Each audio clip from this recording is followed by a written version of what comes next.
I'm Peter Sidwell and today we are bread baking. I am going to show you how to make the most delicious fougasse.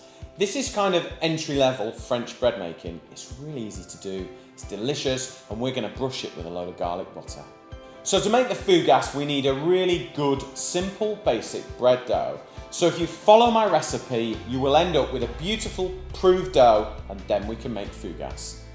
So first thing you need to do is weigh out your flour, okay? You need 500 grams of strong bread flour. I'm using my Touchless TARE scales because they are accurate. I can wave my hand and zero the scales, so it is a brilliant tool to have in the kitchen when you're baking. Once you've added your flour, add in your yeast and add in your salt and blend it all together with your hands so it's got a really nice even distribution all the way through the flour. Then make a well in the middle and pour 325 ml of water in. Get your hand in like a claw shape and roll it around the bowl and replicate what an electronic mixer would do. And just keep rolling it and rolling it and rolling it until you end up with a ball of dough on your hand, okay? Once you've got that, transfer it to a clean worktop, no flour needed, and just knead and stretch and work the dough for 5 to 10 minutes. It'll go from a kind of porridgey textured dough to a smooth, shiny, stretchy, beautiful dough, okay?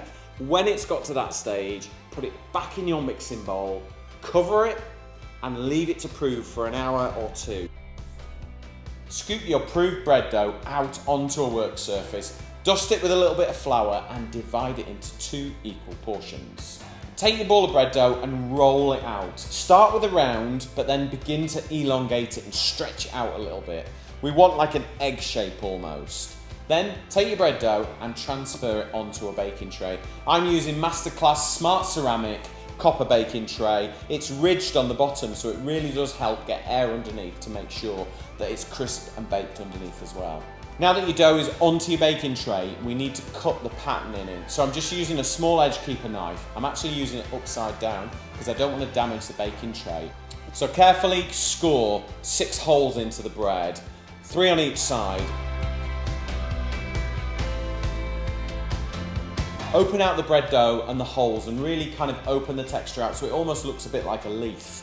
And then leave it to prove for 25 minutes. It wants to double in size and then it's ready for the oven. Now, bread needs to be baked at a high temperature, 200 degrees, as high as it can go, into the oven. Bake that in there for 20 to 25 minutes and then we're gonna brush it with garlic butter when it's nice and baked. So, small clove of garlic, a little bit of dried oregano, and then 75 grams of salted butter.